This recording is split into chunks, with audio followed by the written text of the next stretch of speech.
ہمارے چینل سے جڑے رہنے کے لیے یوٹیوب پر اس چینل کو سبسکرائب کریں۔ اور ترقی عطا فرمائے۔ اسی طرح للکار کر قوم اور مذہب و مسلک کی خدمت کی سعادت عطا فرمائے۔ آپ نے بھی سننے کا حق ادا کیا۔ اب تک آدھا مجمع صاف ہو جانا چاہیے اور الحمدللہ آپ لوگ اب تک موجود ہیں اور ساری کرسیاں بھری ہوئی ہیں۔ جس طرح آپ نے ڈاکٹر اختر پرواز کو سماعت کیا اور دوسرے ہمارے ذاکر سرامی کو، نقیب صاحب کو، اسی طرح اس وقت کو بھی ہم سماعت کریں۔ یہ اور بات ہے کہ زوردار نظامت کے بعد سنجیدہ خطابت بہت مشکل ہو جاتی ہے اور زوردار نعت خوانی کے بعد اچھی ایک سنجیدہ گفتگو کا سننا بڑا مشکل ہو جاتا ہے۔ اگر آپ اسی وقت اٹھ کے چلے گئے میں سمجھوں گا کہ شاہ سلام شعر و ادب اور علمی سرزمین نہیں ہے، بلکہ یہ لکھیروں اور سطحی بات سننے والوں اور دینی گفتگو کو اہمیت نہ دینے والوں کی سرزمین ہے۔ اگر آپ بیٹھے رہے اور قرآن گفتگو آپ نے سماعت کی تب تو میں سمجھوں گا کہ ہاں جو میں سنا تھا اس سے زیادہ صلاحیتیں آپ میں موجود ہیں۔ ماشاءاللہ۔ یہ شہر جس میں ہر گلی میں ایک نہ ایک اولیاء و صالحین کا مزار بنتا ہو، جس شہر کی گلی گلی میں عبادت کے لیے مسجدیں ملتی ہوں، جس شہر کے خطیبوں نے ہندوستان بھر کو اپنی گفتگو سے متاثر کیا ہو، جس شہر کے محقق اور ڈاکٹر اور ریسرچر اور مدبر نے ہندوستان بھر میں شاہ سلام کی عظمت کا لوہا منوایا، جس شہر کا بادشاہ دنیا بھر کے طاقتوروں کو ناکوں چنے چبانے پر مجبور کیا، اس شہر کے لوگ صرف مزاح سن کے چلے جائیں کہ ان بزرگوں کی روحیں قبر میں تڑپ جائیں، جس شہر میں رات کے 2 بجنے کے بعد آنسوؤں کا ایک سلسلہ شروع ہوتا تھا، جس شہر میں رات کے 2 بجنے کے بعد تلاوت کلام الہی کا ایک ماحول نظر آتا تھا، جس شہر کے بادشاہ رات کے 2 بجے اٹھ کر 100 رکعت نماز نفل پڑھا کرتے تھے، جس شہر میں رات بھر جاگ جاگ کر چراغ کی روشنی کے سامنے کتابوں کے اوراق کا مطالعہ ہوتا تھا، جس شہر کے بچے بھی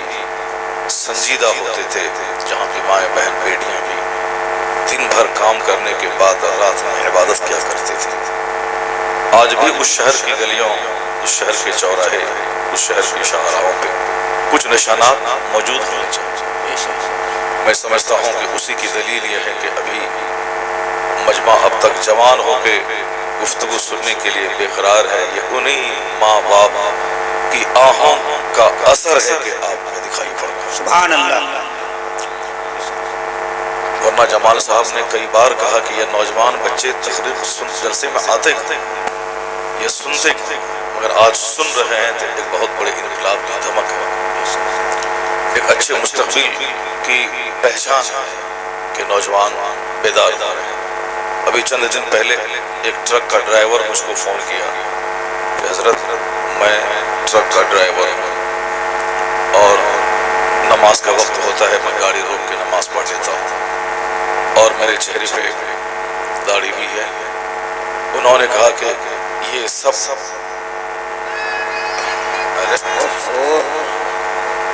آنے دیجیے چچا، ہم کو کیوں بلایا ہے آپ لوگ؟ آنے دیجیے۔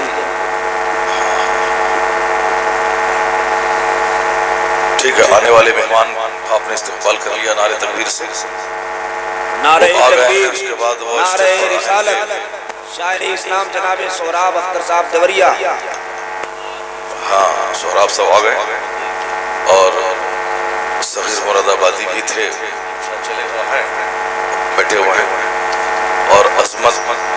نور بھاگل پوری بھی تشریف لا رہے ہیں، یعنی یہ سمجھ لیں کہ آج کا جلسہ ایک تاریخی جلسہ ہونے والا ہے، چونکہ آج جلسہ کا رنگ شاید کم ہو اور مشاعرے کا رنگ زیادہ ہو جائے۔ لیے ایک تاریخی جلسہ ہونے والا ہے. یہ دونوں ابھی آئے نہیں ہیں، یہ تو 12 بج گئے. ایک بار محبت سے درود پاک پڑھ لیجیے. اور اللہم صلی علی سیدنا و مولانا محمد معدن الجود والکرم وآلہ وبارک وسلم صلاۃ و سلام علیک یا رسول اللہ. تھوڑی سی سنجیدگی اور خاموشی بن جائے تاکہ 1 گھنٹے کی ایک چھوٹی سی تقریر آپ تک پہنچ جائے. چونکہ ان شاعروں کے درمیان 2-2.5 گھنٹہ بولنا تو آج مشکل ہے بھائی. 2 گھنٹے کا خطاب اس فقیر کا ہوتا ہے حالت بیماری میں بھی. لیکن آج مشکل ہے چونکہ اگر میں 1 گھنٹہ سے آگے بڑھوں گا حافظ سلطان صاحب آگے روک دیں گے کہ دستاربندی ہے، پیر صاحب ہیں، عظمت ہیں، سہراب بھائی ہیں. اب وقت بالکل ختم ہونے والا ہے. وہ آ جائیں گے. خیر 1 گھنٹہ 2 گھنٹے بولنے سے کیا ہوتا ہے؟ 10 منٹ کی گفتگو اگر غور سے سن لی جائے ممکن ہے کہ 10 سال تک روشنی کا کام دیتی رہے. سرکار دو جہاں صلی اللہ علیہ وسلم سے زیادہ قیمتی بات کن کی ہو سکتی ہے؟ حضور کی ایک حدیث پاک کو ایک ترازو میں رکھ دیں اور دوسری طرف دنیا کے کروڑوں دانشوروں کی کروڑوں باتیں، سرکار کی ایک حدیث کا وزن سب پہ غالب ہو جائے. چونکہ دنیا کا کوئی انسان رسول پاک کا ہم پلہ ہے ہی نہیں، اس لیے ان کی بات کے برابر کسی کی بات ہو ہی نہیں سکتی. یہ تو ہماری کم نصیبی، ہماری کم ظرفی ہے کہ ہم گاندھی کو پڑھتے ہیں، ہم نیوٹن کو پڑھتے ہیں، ہم آئنسٹائن کو پڑھتے ہیں، اخبار میں نہ جانے کن کن دانشوروں کے اقوال اور ان کی گفتگو کو پڑھتے ہیں. لیکن شاید ہی کوئی دن میرا ایسا گزرتا ہو جس دن کے میرے گھر میں شاید مصطفیٰ کی ایک حدیث پڑھی جاتی ہے. میرے ہاں 10 پیج کا اخبار روزانہ پڑھا جاتا ہے، لیکن ایک چھوٹی سی حدیث جو ہماری سوکھی ہوئی آنکھ میں آنسو کے قطرے لا دیا. اللہ کا وہ کلام جو سینے کا زنگ بھی صاف کرتا ہے، زندگی کی مایوسیت کو بھی دور کرتا ہے، جو نئے حوصلوں کو بھی عطا کرتا ہے. شاید میرے گھر میں اخبار کا مطالعہ ناغہ نہ ہو لیکن قرآن کریم روزانہ اس کی تلاوت ہو. ایسا ہزاروں میں کوئی گھر دکھتا ہے. ہونا یہی چاہیے تھا کہ اخبار کا ناغہ ہو جائے اور قرآن کریم کی تلاوت کا ناغہ. ہونا یہی چاہیے تھا کہ گاندھی نہرو کو سال میں کبھی کبھار پڑھ لیں، لیکن روزانہ اس روئے زمین کے سب سے عظیم رہنما اور معلم انسانیت، مسیحا کائنات، فخر آدمیت جناب محمد رسول اللہ صلی اللہ علیہ وسلم کو ضرور روزانہ پڑھا کریں. بزرگوں نے کہا ہے کہ من کان فی بیتہ مجموعۃ من الاحادیث، جس کے گھر میں حدیث کا مجموعہ ہو، یعنی حدیث کی کوئی کتاب ہو، کان فی بیتہ نبی یتکلم، ایسا ہے جیسے اس کے گھر میں نبی ہیں جو ان سے بات کر رہے ہیں. جب کوئی چاہتا ہو کہ ہم سرکار دو جہاں علیہ السلام سے گفتگو کریں، سرکار سے بات کریں، وہ حضور کی حدیث پڑھ لیا کرے. ایسا ہے جیسے مصطفیٰ سے بات کر رہا ہے. اور اگر کوئی یہ چاہے کہ اللہ رب العزت سے ہم کلام، اللہ سے کلام کرے، تو وہ قرآن کریم کی تلاوت کرے. جب وہ تلاوت کرے گا تو ایسا لگے گا وہ جیسے وہ اللہ سے کلام کر رہا ہے. کیونکہ قرآن کریم اللہ رب العزت کا کلام ہے، جس کے تعلق سے خود قرآن فرماتا ہے کہ ما فرطنا فی الکتاب من شیء، ہم نے اس کتاب میں کسی چیز کو اٹھا کے نہیں رکھا ہے، ساری چیزیں بیان کر دی. اللہ دوسری جگہ فرماتا ہے وَنَزَّلْنَا عَلَيْكَ الْكِتَابَ تِبْيَانًا لِكُلِّ شَيْءٍ، ہم نے اے حبیب آپ پر وہ کتاب نازل کی ہے جس میں ہر چیز کا ڈیٹیلڈ ایکسپلینیشن موجود ہے، جس میں ہر چیز کا روشن بیان موجود ہے. اگر کسی کو ڈاؤٹ اور شک ہو، اللہ فرماتا ہے کہ یہ وہ کتاب ہے ذالک الکتاب لا ریب فیہ، جس میں کوئی شک اور کوئی ڈاؤٹ سے ہی نہیں. قیامت تک کی ساری چیزوں کو نہیں بلکہ جب تک جو کچھ ہوا، جو کچھ ہوگا اور جو کچھ کائنات کی سچائی ہے، ساری چیزیں قرآن کریم میں موجود ہیں. اس لیے ایک حافظ قرآن جو قرآن کریم کو سینے میں اگر وہ محفوظ کر لے، سمجھ لیں کہ وہ دنیا کے سارے علم کو اپنے سینے میں محفوظ کر. سبحان اللہ. یہ اور بات ہے کہ قرآن کریم کا یاد کرنا اور ہے، قرآن کریم کو سمجھ کے پڑھنا اور ہے. دونوں میں بہت بڑا فرق ہے. جس طرح ہماری پیٹھ پر کتابوں کا ایک گٹھر، لیکن مجھے وہ کتاب پڑھنا نہیں آتا، ظاہر سی بات ہے ہم تو اس سے نابلد ہیں، میری پیٹھ پر کیا ہے، اس لیے جو صرف زبانی طور پر قرآن پاک رٹ لیتا ہے وہ حافظ قرآن تو ہے، ایک صلاحیت اس کے اندر ہے، وہ قرآن پاک رٹ لیا، حافظ ہے، یعنی وہ یاد کر لیا، لیکن قرآن کریم کے اندر ہے کیا، اس کے جاننے کے لیے اس قرآن کریم کی آیتوں کا اس کو علم ہونا چاہیے کہ اس میں اللہ نے کیا کہا۔ یہی وجہ ہے کہ قرآن کریم پڑھنا سعادت ہے، لیکن قرآن کریم کو سمجھنا بہت بڑی سعادت کی بات ہے۔ ایک حافظ قرآن جب قرآن کا حافظ بن جاتا ہے، یہ جان لیں کہ ان کے ماں باپ کو عزت کے طور پر قیامت کے دن وہ تاج پہنایا جائے گا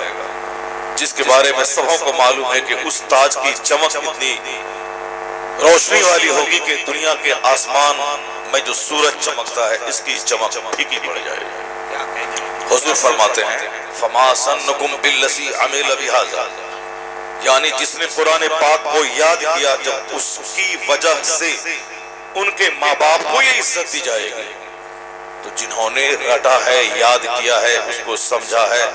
اس کے مرتبے کا عالم کیا ہوگا؟ کیا کہنے ہیں، سبحان اللہ۔ یعنی ماں باپ کو اس کے قرآن پڑھنے کی بدولت یہ عزت ملے گی۔ تو جس نے رات رات بھر قرآن کو رٹا ہو، جس نے سینکڑوں بار محراب میں کھڑے ہو کے قرآن سنایا ہو، جو رات کے 2-2 گھنٹے تک جاگ کر قرآن کی تفسیر، اس کی تشریح کا مطالعہ کیا ہو، جو زندگی میں قرآن کریم کے احکامات اور ارشادات کو اپنی زندگی میں پریکٹیکل وے میں اتارنے کی کوشش کیا ہو، حضور فرماتے فما ظنکم بالذی عمل بہذا، اس کے بارے میں تیرا کیا گمان ہے جس نے اس قرآن کریم کو پڑھ کر اس پر عمل کیا۔ ایک حافظ قرآن اپنے خاندان کے 10 ایسے لوگوں کی شفاعت کر کے جنت لے جائے گا جس پر ان کی بدعملی کی وجہ سے جہنم واجب ہو چکا ہوگا۔ یعنی ان کا باپ، ان کی ماں، ان کو تو تاج ملے گا، ان کا چچا، ان کی پھوپھی، ان کی دادی، ان کے خاندان کے اور دوسرے لوگ، یعنی 10 ایسے افراد جو اپنی بدعملی کی وجہ سے جہنم جس پر واجب ہو چکا ہوگا، ایسے لوگوں کی سفارش کر کے ایک حافظ قرآن اپنے ساتھ جنت لے جائے گا۔ کہیں کسی کتاب میں یہ ہے ہی نہیں کہ ایک ڈاکٹر اپنے باپ کو جنت لے جائے گا، ایک انجینئر اپنے باپ کو جنت لے جائے گا، ایک پروفیسر اپنے باپ کو جنت لے جائے گا۔ میں یہ نہیں کہتا ہوں کہ ڈاکٹر نہیں بننا چاہیے، ڈاکٹر بننا اپنی جگہ، میں جس کمال کی بات کر رہا ہوں، بہت ساری فضیلتیں ہیں ڈاکٹر کی، ڈاکٹر علاج کرتا ہے، انجینئر سڑکیں اور مکان کا پلان دیتا ہے، اس کے بغیر ہم ایک قدم نہیں چل سکتے، سائیکل سے لے کے ہوائی جہاز تک سب کی مرمت کرنے کا فارمولہ انجینئر دیتا ہے، وہ سب الگ بات ہے، مگر میں جنت جانے کی بات کر رہا ہوں، جنت لے جانے کی بات کر رہا ہوں۔ ایک ڈاکٹر کے بارے میں کہیں یہ نہیں آیا ہے کہ ڈاکٹر صاحب اپنے مریضوں کو اپنے ساتھ جنت لے جائیں گے، انجینئر صاحب اپنی کمپنی میں کام کرنے والے سارے ورکر کو جنت لے جائیں گے۔ البتہ یہ ضرور آیا ہے جو قرآن کریم پڑھ لے، اس پر عمل کرے، وہ اپنے خاندان کے 10 جہنمیوں کو بخشوا کے اپنے ساتھ جنت لے جائے۔ سبحان اللہ۔ یہ اتنا بڑا کریڈٹ اور یہ اتنا بڑا مرتبہ ایک حافظ قرآن کو حاصل ہوتا ہے کہ دنیا میں اس کے پاس اپنا گھر نہ رہے، اپنی گاڑی نہ رہے، وہ اچھا کھائے پیے نہیں، کیا ہوتا ہے دنیا کا 100 سال پانی کا ایک بلبلہ ہے جیسے ابھرا ختم، دنیا کے 100 سال ایک آگ کی چنگاری کی طرح جیسے چنگاری بھڑکی ختم، آخرت کا ایک دن قرآن کریم کی زبان میں کان مقدارہ 50,000 سنہ، سبحان اللہ۔ یعنی قیامت کا ایک دن 50,000 سال کے برابر۔ اب آپ سمجھ سکتے ہیں کہ کہاں 50,000 سال اور کہاں یہ دنیا کا 100 سال، اس لیے عقل مند اس 50,000 کی تکلیف کو ہی اصل میں تکلیف سمجھتا ہے، عقل مند وہاں کے آرام کو ہی اصل میں آرام سمجھتا ہے، وہاں کی عزت کو ہی اصل میں عزت سمجھتا ہے، عقل مند وہاں کی راحت کو ہی اصل میں راحت سمجھتا ہے۔ چونکہ 100 سال جیسے تیسے گزر ہی جائیں گے، گزر گئے، بہت سارے لوگوں کی داڑھی کے بال سفید ہو گئے، ان کے پاؤں کی طاقت جواب دے گئی، ان کے دانت ٹوٹ گئے، ان کی آنکھوں کی بینائی ختم ہو گئی، اب وہ موت کا انتظار کر رہے ہیں۔ 25 سال پڑھنے میں لگ جاتے ہیں، 60 سال کی عمر تک سروس کرنے میں گزر جاتے ہیں، 60 سال کے بعد ریٹائرمنٹ میں موت کا انتظار رہتا ہے، یہ 100 سال جیسے تیسے گزر ہی جاتے ہیں۔ عقل مند وہ ہے جو اس دنیا کے سکھ کی پرواہ نہیں کرتا، عقل مند وہ ہے جو جنت کی فکر کرتا ہے، عقل مند وہ ہے جو دنیا کے دکھ سے نہیں گھبراتا ہے، عقل مند وہ ہے جو ہر وقت جہنم کی آگ سے ڈرتا رہتا ہے، عقل مند وہ ہے جو اپنے ماں باپ بھائی بہن اپنے آس پاس کے لوگوں سے نہیں ڈرتا ہے، بلکہ عقل مند وہ ہے جو ساری کائنات کے خالق اللہ رب العزت سے ڈرتا ہے۔ آقا دو علیہ السلام فرماتے ہیں کہ عقل مند ہے وہ جو اس دنیا میں مرنے کے بعد کی تیاری کرتا ہے، اب بے وقوف ہے وہ جو خواہشات کی غلامی کرتا رہے، جو خواہشات کی غلامی کرتا رہے، دل میں آیا جو کھانے پینے پہننے اور سامان کو خرید کر اپنے گھر کو مال بنانے، دروازے کو سجانے، پوٹیکوں کو بدلنے، یعنی صرف دنیا کی سجاوٹ، وہ نہیں غور کرتا ہے کہ ہمارے پیٹ میں 2 kg پاخانہ ہے، وہ غور نہیں کرتا ہے کہ ہمارے لیور میں 2 لیٹر ہمیشہ پیشاب رہتا ہے۔ اللہ تعالیٰ بندوں کی اوقات یاد دلانے کے لیے بندوں کو ایسا کمزور پیدا کیا ہے، چاہے وہ بادشاہی وقت کیوں نہ ہو، اس کے پیٹ میں ہمیشہ 1 kg پاخانہ رہتا ہے، تاکہ وہ جب نگاہ تان کے دوسروں کو ذلیل اور حقیر سمجھے، دوسروں کو اپنے سامنے اس کو ویلو نہ دے، دوسروں کو غربت کی وجہ سے تحقیر کی نگاہ سے دیکھے، جب وہ نگاہ جھکا کے اپنے پیٹ کی طرف دیکھے تو اس کو شرمندہ ہونا پڑے، میں کیسے سینہ تان کے چلتا ہوں جبکہ میرے پیٹ میں 1 kg پاخانہ موجود ہے۔ ہر وقت بادشاہوں کے پیٹ میں بھی، فقیر کے پیٹ میں بھی، انجینئر صاحب کے پیٹ میں بھی، ڈاکٹر صاحب کے پیٹ میں بھی، راجہ مہاراجہ کے پیٹ میں بھی، اور وہ مزدوری کرنے والے 8 گھنٹے تک پسینہ بہا کے 300 روپے کمانے والے لیبر کے پیٹ میں بھی، سب کے پیٹ میں 1 لیٹر پاخانہ۔ اگر وہ پاخانہ نکلے نہیں تو بادشاہ کا سر بھی پھٹ جائے گا، اب مزدور کا سر بھی پھٹنے لگے گا، چونکہ جب وہ اندر میں ہے اور باہر نہیں نکلے تو اس کی گیس کی وجہ سے سر پھٹنے لگتا ہے، آدمی کا جینا بوجھل ہو جاتا ہے، آدمی نروس ہو جاتا ہے، اب اس لیے اس کا نکلنا ضروری ہے۔ اب جب وہ نکلتا ہے تو دھوتا کیسے ہے؟ ایسا نہیں کہ ٹوائلٹ روم میں ایک بادشاہ جا کر کے وہ اپنے نوکر کو ساتھ لے جاتا ہے تاکہ اس کا پاخانہ دھو دے، نہیں، تو بے شرمی اور بے حیائی اور بے غیرتی کی بات ہے۔ بادشاہ بھی اپنا پاخانہ خود سے دھوتا ہے اور مزدور بھی اپنا پاخانہ خود سے دھوتا ہے۔ جو 2 لاکھ روپے ماہانہ کماتے ہیں یہ بھی اس کو اپنے ہاتھ سے ہی اس کو صاف کرنا پڑتا ہے۔ جو کام ایک بہتر اور بھنگی کرتا ہے وہ ایک کام ایک بادشاہ کو بھی کرنا پڑتا ہے، تاکہ بادشاہ بھی اپنی اوقات میں رہے اور مزدور بھی اپنی حد میں رہے، ڈاکٹر بھی اپنی حد میں رہے اور انجینئر بھی اپنی حد میں رہے، یعنی بندہ بن کے رہے، خدا بننے کی کوشش، بندہ بن کے رہے۔ بندہ وہ ہے جسے بندگی سیکھ دیتی ہے، بندہ وہ ہے جسے عاجزی سیکھ دیتی ہے، بندہ وہ ہے جسے خاکساری سیکھ دیتی ہے، بندہ وہ ہے جو اس دنیا میں مالک و مختار بن کے جینا نہ چاہے، بندہ وہ ہے جو ایک غلام بن کے جینا چاہے۔ جب صبح ہو تو اپنی پیشانی کو سر زمین پہ ٹیک کے کہے الہی میں تیرا بندہ ہوں تو میرا خدا، سر سے لے کے پاؤں تک سارے پارٹس میں سب سے قیمتی اور سب سے اوپر کی چیز ہے یہ فور ہیڈ یعنی پیشانی، اسی پیشانی کو زمین پر ٹیک کے یہ بندہ عاجزی کا مظاہرہ کرے الہی تو میرا رب ہے میں تیرا بندہ ہوں۔ 8 گھنٹے تک کھیت کھلیان آفس مکان میں کام کرنے کے بعد جب ظہر کے وقت میں بھوک لگے اور انجن کو فیول چاہیے، ایندھن چاہیے، اس ایندھن کو دینے کے بعد فوراً ظہر کی نماز کے لیے پیشانی کو زمین پہ ٹیک دے الہی تیرا احسان کہ تو نے مجھے 8 گھنٹے کام کرنے کی طاقت عطا فرما۔ اور ایک انسان کو سیکھ دیتا ہے کہ جب وہ ظہر کی نماز کے بعد عصر تک کام کاج کرے تو بھیڑ بھاڑ والے وقت میں یعنی کام کاج شباب پہ رہتا ہے، عصر کا ٹائم، بازار میں بھیڑ بھاڑ، کھیت کھلیان سے آدمی لوٹ اپنا کام ختم کر کے گھر آنا چاہتا ہے، یعنی سب سے زیادہ کریم وقت ہوتا ہے وہ ظہر سے لے کے آفتاب کے ڈوبنے کے بیچ میں۔ جو صبح سے بزنس مین دکان میں بیٹھا رہتا ہے، گراہک نہیں آیا، اسی وقت میں گراہک کی بھی بھیڑ بھاڑ لگتی ہے، یعنی آدمی گھر جانے کی تیاری کرتا ہے، سامان خرید و فروخت میں تیزی آ جاتی ہے۔ اس وقت میں عصر کی نماز کے لیے 4 رکعت کے لیے وقت نکالے بندہ اور پیشانی زمین میں ٹیک کے الہی یہ مت جاننا الہی کہ میں فرصت کے وقت میں فجر میں تھا تو میں نے تجھ کو سجدہ کر لیا، میں رات میں عشاء کے بعد میں فرصت میں رہوں گا، اب سونے کی تیاری ہے میں نماز پڑھ لوں گا، ابھی کاروبار کے شباب کا وقت ہے، اے اللہ میرے نزدیک کاروبار کا وہ مہتو نہیں ہے ہمارے نزدیک جو عبادت کا مہتو ہے، اس لیے عصر کے وقت میں 4 رکعت نماز پڑھنے کے لیے آدمی اس کاروبار کی بھیڑ بھاڑ میں ٹائم نکال کے کہتا ہے الہی تو میرا رب ہے میں تیرا بندہ ہوں۔ جب آفتاب ڈوب جاتا ہے، جب رات کی تاریکی چھانے لگتی ہے، جب دن کا اجالا ختم ہو جاتا ہے، بندوں کو وحشت ہونے لگتی ہے کہ رات کا اندھیرا شاید دنیا کا آخری دن نہ ہو جائے، رات کی تاریکی شاید کہ قیامت کا پیغام لے کے نہ آ جائے۔ جب آفتاب ڈوب جاتا ہے تو یہ بندہ گھر آنے کے بعد فوری اپنی پیشانی زمین پہ ٹیک کے نماز مغرب ادا کرتا ہے، مغرب ادا کر کے کہتا ہے الہی تیرا احسان کہ تو نے دن بھر سورج کو چمکا کے کام کرنے کا موقع عطا فرمایا، اب جب آرام کا وقت آیا ہے تم نے سورج کا چہرہ چھپا کے تاریکی دے کر گہری نیند کا وقت عطا فرمایا۔ الہی اب وہ مغرب کی نماز ادا کرنے کے بعد اپنے بال بچوں کے ساتھ بیٹھ کے بات کرتا ہے، اپنی بیوی سے دن بھر کی خیریت دریافت کرتا ہے، اپنے بچوں سے اسکول مدرسے کی بات پوچھتا ہے، اپنے دوست احباب مہمان آئے ہوئے ان سے بات کرتا ہے، پھر رات میں بستر پہ جانے سے پہلے نماز عشاء پڑھ کر پیشانی زمین پہ ٹیک کے کہتا ہے بندہ الہی تیرا احسان کہ اگر نیند نہیں آئے تو میں پاگل ہو جاؤں گا،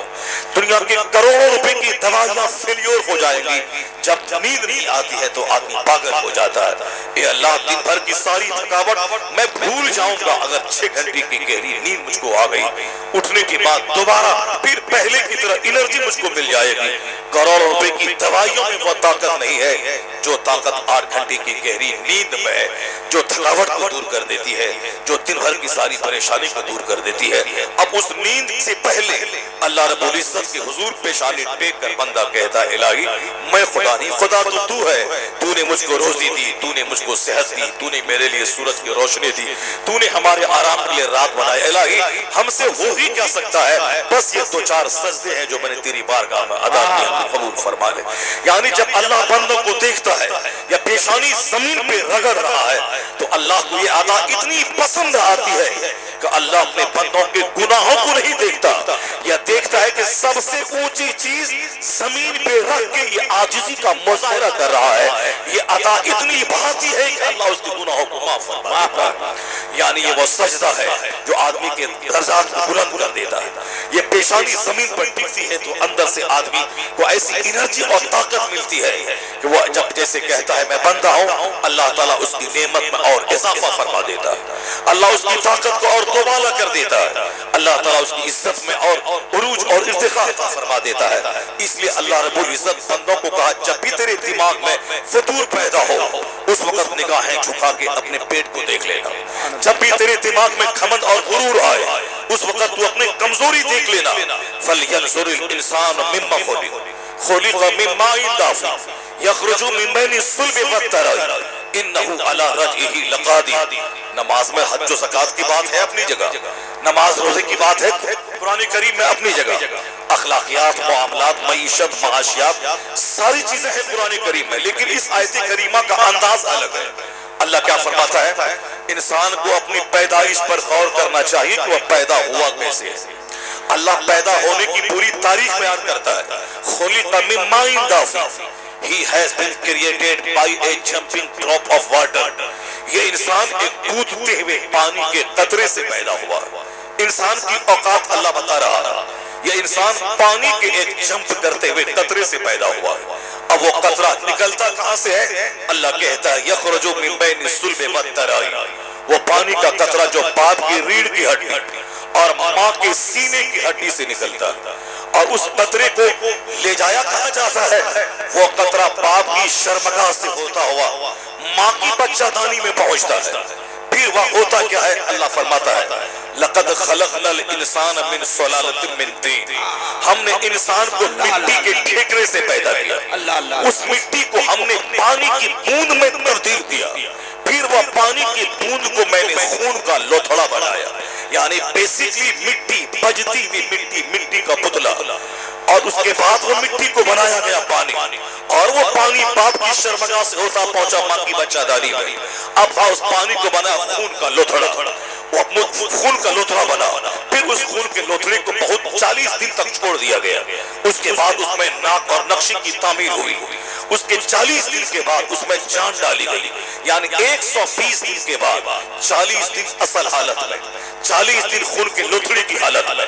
اگلے 40 دن ناک نقشی کی تعمیر کی حالت میں، پھر اگلے 40 دن کے بعد اس میں جان ڈالی گئی، اب جان اس میں حرکت پیدا ہو گئی، یا اسی لیے مسئلہ آیا ہے، اس فقہ کا قانون ہے کہ جب عورت کی جان پہ پڑ جائے کہ حاملہ رہے گی تو وہ مر جائے گی، یا بچہ مرے گا یا عورت مر جائے گی، اگر کوئی متقی پرہیزگار نیک اللہ سے ڈرنے والا ڈاکٹر یہ کہہ دے اگر یہ عورت حاملہ رہی تو یہ مر جائے گی چونکہ زندگی بالکل خطرے میں ہے، تو اس نیک ڈاکٹر کی بات مان کر 4 مہینے سے پہلے وہ حمل گرایا جا سکتا ہے۔ اگر کوئی نیک خدا ترس ڈاکٹر کہہ دے تب، اور 4 مہینے کے بعد نیک خدا ترس ڈاکٹر بھی کہتے اس کی جان خطرے میں ہے، کسی کی بات نہیں مانی جائے گی چونکہ اب بچے کے اندر میں جان بڑھ گئی ہے۔ اب اسقاط حمل ایبورشن کرنے کا مطلب مانوتا کی ہتیا، اب اسقاط حمل یعنی حمل گرانے کا مطلب ایک انسان کا قتل ہوا، اور یہ قتل جرم شدید ہے۔ اسے 4 مہینے سے پہلے ڈاکٹر کی بات مان کر سنگین صورتحال میں ایمرجنسی کیس میں حمل گرایا جا سکتا ہے، چونکہ بھی ناک نقشہ بنا ہے، جان نہیں ڈالی گئی ہے، 4 مہینے کے بعد جان ڈالی جاتی ہے۔ پھر اس کے بعد 2-3 مہینے تک اس کو اور میچور کیا جاتا ہے، یعنی آنکھ میں دیکھنے کی طاقت ہو جائے، زبان میں بولنے کی طاقت ہو جائے، بدن میں اس دنیا کی سرد و گرم ہوا کو جھیلنے کی طاقت ہو جائے، چونکہ بچہ بھی ماں کے پیٹ میں سیف ہے، اور جب وہاں سے نکلے گا یہاں اسے ہواؤں فضاؤں اور دنیا کی کلائمیٹ اور آب و ہوا سے گزرنا پڑے گا، سردی گرمی برسات رات اور دن کے کلائمیٹ سے گزرنا پڑے گا۔ اس لیے اس 4 مہینے کے بعد اس کو مزید 3 مہینے تک اس کو اور میچور کیا جاتا ہے۔ 7 مہینے کے بعد بچہ پیدا ہونے کے موڈ میں رہتا ہے، اور 2 مہینے تک میچور کیا جاتا ہے تاکہ پیدا ہونے کے بعد کوئی غریب ہے اور عورت جنم دے گی پھر کھیت میں کام کرنے جائے گی، اس کا بچہ اس جھوپڑی میں رہے گا یا اس کو اپنے ساتھ لے کے کھیت میں جائے گا۔ اب اس کے پاس پیسے ہے نہیں کہ صاحب ہمیشہ آکسیجن والے کمرے میں بچے کو رکھا جائے، اس 9 مہینے کے بعد بچہ اتنا فل میچور ہو جائے اس پر سردی اور گرمی کو سہنے کی طاقت ہو جائے، تب یہ بچہ ماں کے پیٹ سے اس دنیا میں وہ آنکھ کھولتا ہے، روتا ہوا آتا ہے، دھیرے دھیرے 2-4 دن کے بعد اس کا بدن سالڈ ہوتا ہے، آنکھ میں بینائی آنے لگتی ہے۔ اب بچہ پہلے ماں کا دودھ پینے کی صلاحیت رکھتا ہے، 2 سال بھر کے بعد دانا پچانے کی لیور کو طاقت مل جاتی ہے، یعنی بیسیکلی یہ انسان مٹی کا پتلا ہے۔ دوسرا اسٹیج پانی کی بوند ہے، اور تیسرا اسٹیج وہ خون کا لوتھڑا ہے، اور ماں کے پیٹ میں اسے ماں کا ماہواری خون روک کے اللہ اس کی غذا کا انتظام فرماتا ہے، اور اس پانی کی بوند کو پہنچانے کے لیے منہ کا نہیں ناک کا نہیں شرمگاہ کا سہارا لیا گیا ہے، اور ماں کے پیٹ میں پہنچانے کے لیے بھی وہاں بھی دوسری شرمگاہ کا سہارا لیا گیا ہے، اور پھر اس بچے کو دنیا میں نکالنے کے لیے بھی اسی شرمگاہ کا پرائیویٹ پارٹ کا سہارا لیا گیا ہے۔ اللہ فرماتا ہے انسان کو چاہیے اپنی پیدائش پہ غور کر لیا کرے۔ صوفیاء کرام کہتے ہیں جو اپنی کتابوں سے تصوف سکھاتے ہیں، جو اپنی کتابوں سے راہ سلوک دکھلاتے ہیں، جو اپنی کتابوں سے انسان کو مانوتا کا درس دیتے ہیں، وہ صوفیاء کرام کہتے ہیں اللہ نے کیوں کہا اپنی پیدائش پہ غور کرو، اس لیے کہ بندے کی کمزوری ہے، تھوڑی سی نعمت ملی اترانے لگا، ایک زمین تھوڑی سی ملی گھبرانے لگا، ایک مکان بنایا فرعون کا دادا بن گیا، چھوٹی سی کار خریدی نمرود کا نانا بن گیا، 2-4 مارکیٹنگ کمپلیکس خریدا حامان و شداد کا باپ بن گیا، یعنی مکان پہ غرور، زمین پہ غرور، جوانی پہ غرور، اولاد پہ غرور، داماد کی ملازمت پہ غرور، اچھے کھانے پینے پہ غرور، اپنی نوکری اپنے پینشن پہ غرور، یعنی انسان کو تھوڑی سی نعمت ملی جبکہ اسے معلوم ہے کہ مکان زلزلے میں گرے گا، اسے معلوم ہے کہ یہ جوانی بڑھاپے میں تبدیل ہوگی، اسے معلوم ہے کہ رات کے بعد دن کے بعد رات آنے والی ہے، اسے معلوم ہے کہ جس میں بیمار پڑے گا، اسے معلوم ہے کہ مرنے کے بعد قبر میں کیڑے مکوڑے کی خوراک میرا بدن بنے گا، اسے معلوم ہے کہ کالے کالے بال سفید بال میں تبدیل ہوں گے، یعنی دنیا کی ساری نعمتوں کو سوال ہے۔ ایسا نہیں کہ آدمی ہمیشہ جوان ہی رہے گا، وہ لوگ جو کل جوان تھے بستر پہ پیشاب پخانہ ہو رہا، وہ لوگ جو ابھی ماں کی گود میں بچہ تھا وہ بچہ جوانی میں تبدیل ہو گیا، جوان بن گیا، یعنی دنیا میں کسی چیز کو قرار نہیں ہے، ہر چیز بدلنے والی ہے۔ کل جو مزدور تھا اس کا بچہ آج 10 منزلہ مکان میں عیش کر رہا ہے، اور جو کل جو بادشاہ تھا اس کا بیٹا کلکتہ میں جا کے وہاں سڑک کے کنارے جوتا چپل بیچ کے 2 وقت کی روٹی حاصل کر رہا ہے۔ لوگ کہتے ہیں لودھی خاندان کے چند لوگ کلکتہ میں موجود ہیں، کوئی بولتا ہے کہ ٹیپو سلطان کے خاندان کے کچھ افراد کلکتہ میں موجود ہیں جو مزدوری کرنے پر مجبور ہیں۔ گاہے بگاہے پارلیمنٹ میں کلکتہ کے اسمبلی میں کبھی کبھی اس طرح کی باتیں آتی ہیں. آپ اپنے علاقے کے نوابوں کے بیٹے کو دیکھے ہوں گے جن کے پاس 100 ہل چلا کرتے تھے, جن کے 1,000 بیگھہ زمین جن کے پاس تھی. ان کا بیٹا آج دلی پنجاب میں نوکری کر رہا ہے. یعنی کسی ایک حالت میں دنیا ٹکتی نہیں ہے. نہ دولت ہمیشہ رہتی ہے, نہ حکومت ہمیشہ رہتی ہے, نہ جوانی ہمیشہ رہتی ہے. لیکن یہ انسان اتنا بے فکرہ ثابت ہوا ہے. یہ بدلتی جوانی سے سبق نہیں سیکھتا, یہ مزدور کے بادشاہ بننے سے سبق نہیں سیکھتا, یہ بادشاہ کے بیٹے کے بھیک منگا بننے سے سبق نہیں سیکھتا, یہ تاریخ کے بال کے سفید ہو جانے سے سبق نہیں سیکھتا. یہ 50 سال کی ادھیڑ عمر میں 18 سال کی جوانی والی طاقت نہیں پاتا ہے. اس وقت بھی یہ نہیں سمجھتا ہے. صوفیاء کرام کہتے ہیں انسان جب جوانی کے ترنگ میں جب تو لہرائے تو اپنی پیدائش پہ غور کر لینا. جب تو ملازمت پہ اترائے اپنی پیدائش پہ غور کر لینا. جب تو زمینداری پہ اترائے اپنی پیدائش پہ غور کر لینا. جب تو مکان پہ اترائے اپنی پیدائش اور اپنی بنیادی کہانی پہ غور کر لینا. یعنی دیکھ لینا تیرا آغاز کیسا ہے, تیری ابتدا کیسی ہے, تیری استا کی کہانی کیسی ہے. یعنی جو پانی کی بوند تھا وہ پانی کی بوند جس کے نکلنے کے بعد انگ انگ ناپاک ہو گیا باپ کا. وہ پانی کی بوند جو قطرے سلیل ہے ناپاک, وہ قطرے سلیل جس کے نکلنے کے بعد آدمی کا انگ انگ ناپاک ہو گیا. اس سے تو پیدا ہوا ہے. وہ پانی کا مٹی کا پتلا جسے فرشتوں نے گوند کے جس کو 40 دن کے لیے خانے کعبہ کے پاس چھوڑ دیا, جس میں 39 ڈیز تک غم کا پانی پڑا, صرف ایک دن خوشی کا پانی پڑا. اس لیے دنیا میں غم زیادہ ہے, خوشی کے دن کم ہے. تم تو وہی ہے, تیری بنیادی کہانی وہی ہے, وہ مٹی کا پتلا, پھر وہی پانی کی بوند, پھر اس کے بعد وہ خون کا لوتھڑا, اور ماں کے پیٹ میں ماں کا ماہواری خون روک کر تیری غذا کا انتظام کیا گیا. یعنی جس کی بنیاد اتنی کمزور ہے کہ جو مٹی کا پتلے کے اسٹیج سے گزرا ہو, جو قطرے سلیل کے عہد سے گزرا ہو, جو شرمگاہ سے گزرا ہو, جو شرمگاہ سے ہوتا ہوا بچہ دانی میں پہنچا ہو, جو پھر واپس اس شرمگاہ سے دنیا میں نکلا ہو, ماں کے پیٹ میں ماں کا ماہواری خون پی کے زندہ رہا ہو, اسے زید نہیں دیتا کہ وہ اس دنیا میں جوانی پہ اترائے, مکان پہ اترائے, ملازمت پہ اترائے, وہ حسن پہ اترائے, وہ لباس پہ اترائے, وہ مکان پہ اترائے, وہ بادشاہت اور سلطنت پہ اترائے. بزرگوں نے کہا ہے اگر اللہ کے کلام کی اس حکمت پہ تو غور کرے گا, اللہ کے کلام کی تلاوت تو بار بار کرے گا, اس میں جو پیدائش کی پوری کہانی بیان کی گئی ہے اس کو اگر تم ٹھیک سے پڑھ لے گا تو تیرا سارا غرور چکنا-چور ہو جائے گا, عاجزی خاکساری پیدا ہو جائے گا. نعرہ تکبیر, نعرہ رسالت, فیضان بھولا شہید کانفرنس زندہ باد. اس سماج کو لوٹ لیا گھمنڈ نے, مدرسوں اور اسکول اور کالج سے محبت کو چھین لیا غرور نے, سماج سے غریب اور امیر کے درمیان اس قدر نفرتوں کی دیوار کھڑی کر دی اسی غرور نے.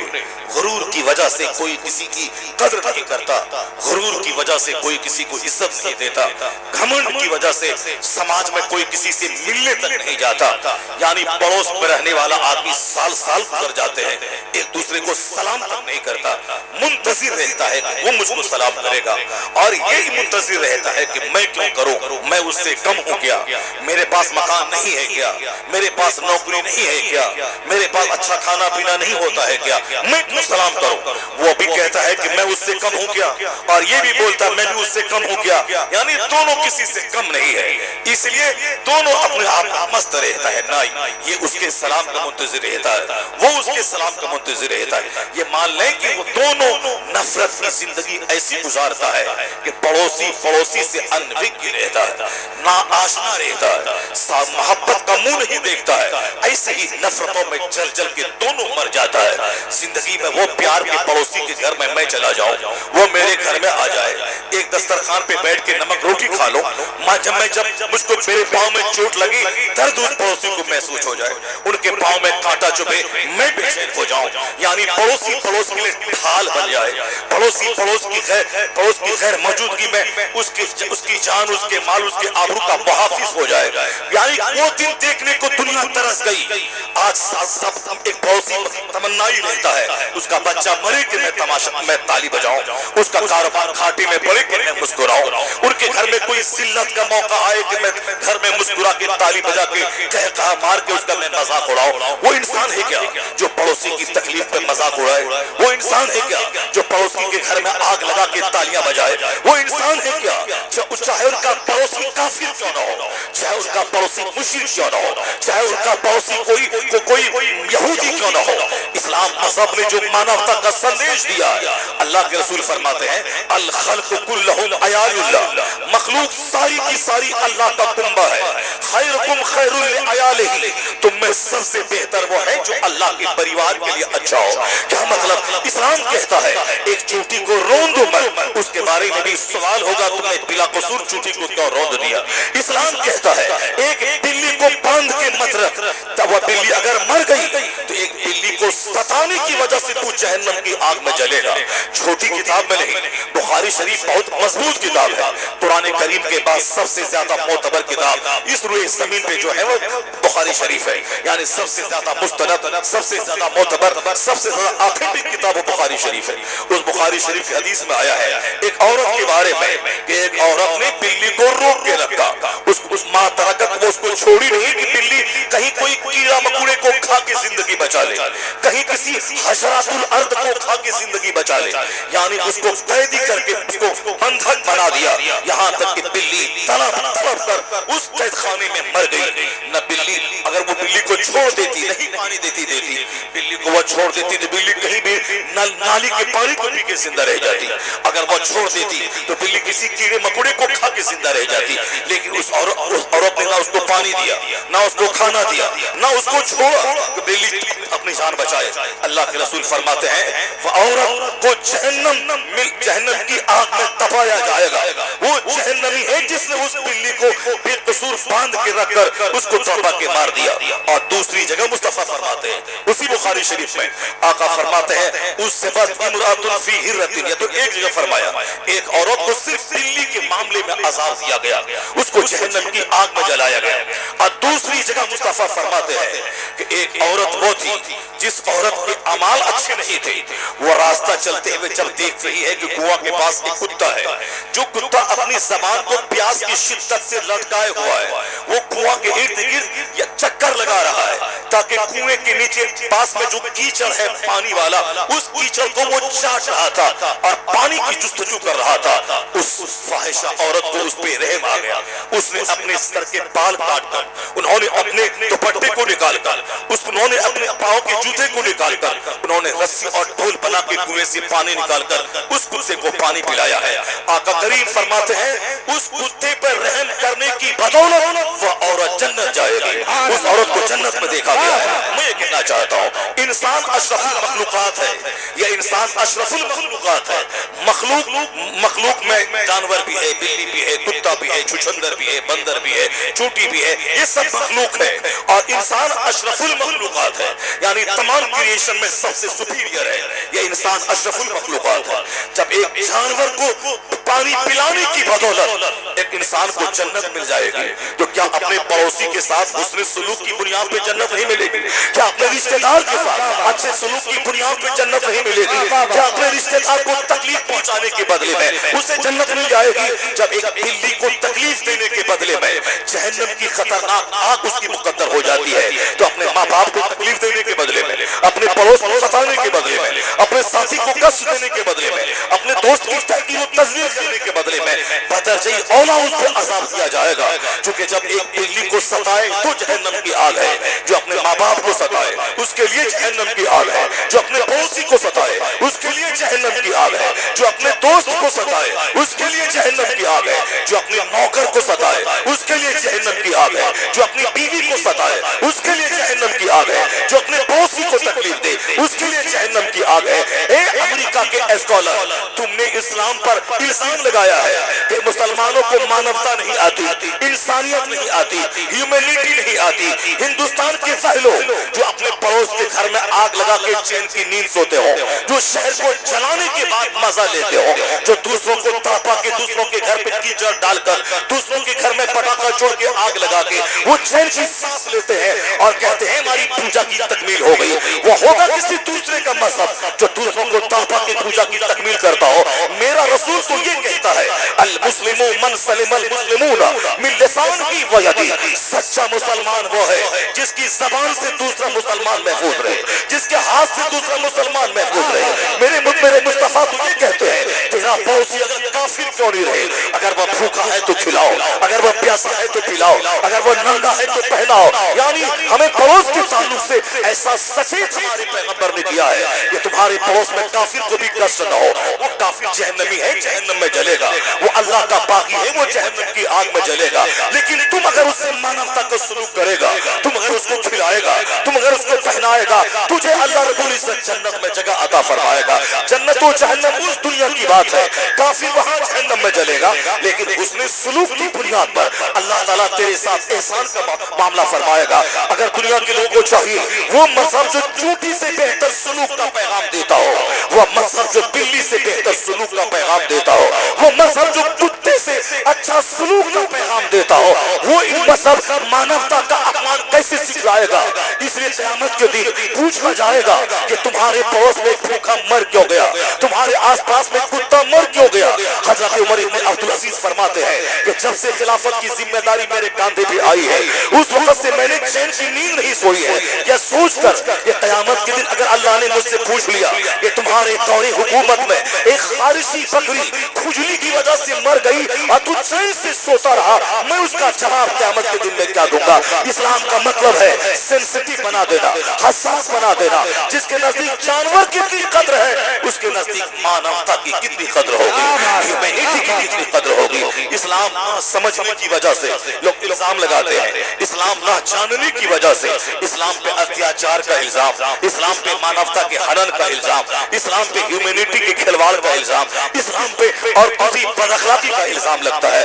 اسلام اس شاندار اور سندر مذہب مہذب کا نام ہے جس کی اہمیت کا اندازہ مجھ کو دیکھ کر نہ لگایا جائے، بلکہ اسلام کا بنیادی ریسورس قرآن اور حدیث ہے۔ قرآن پڑھا جائے، احادیث کا مطالعہ کیا جائے۔ ایک مسلمان اگر شراب پیتا ہو اس کی وجہ سے اسلام کو برا نہیں کہا جائے گا، ایک مسلمان کا بچہ اگر ڈکیتی کرتا ہو اس کی وجہ سے اسلام کو برا نہیں کہا جائے گا، بلکہ اسلام سمجھنے کے لیے حدیث کا مطالعہ کرنا ہوگا، اسلام سمجھنے کے لیے قرآن کا مطالعہ کرنا ہوگا۔ مجھے معلوم ہے امریکہ کی میڈیا اسے اسلام کے خلاف دن رات زہر اگلتی ہے، چونکہ اسے معلوم ہے کہ جس دن ہمارا بچہ سچائی کی تلاش کرتا ہوا وہ مصطفیٰ کے پیغام کو ہاتھ لگائے گا، جس دن وہ سچائی کی کھوج کرتا ہوا وہ قرآن کریم کو پڑھ لے گا، تو قرآن کریم جن سچائیوں کا پیغام دیتا ہے، احادیث میں جن صداقتوں کا ورنن ہوا ہے، امریکہ کے لوگوں کو ڈر ہے جس دن میرا بچہ قرآن ہاتھ میں لے لیا ممکن ہے کہ وہ موڈیفائڈ بائبل کو چھوڑ کر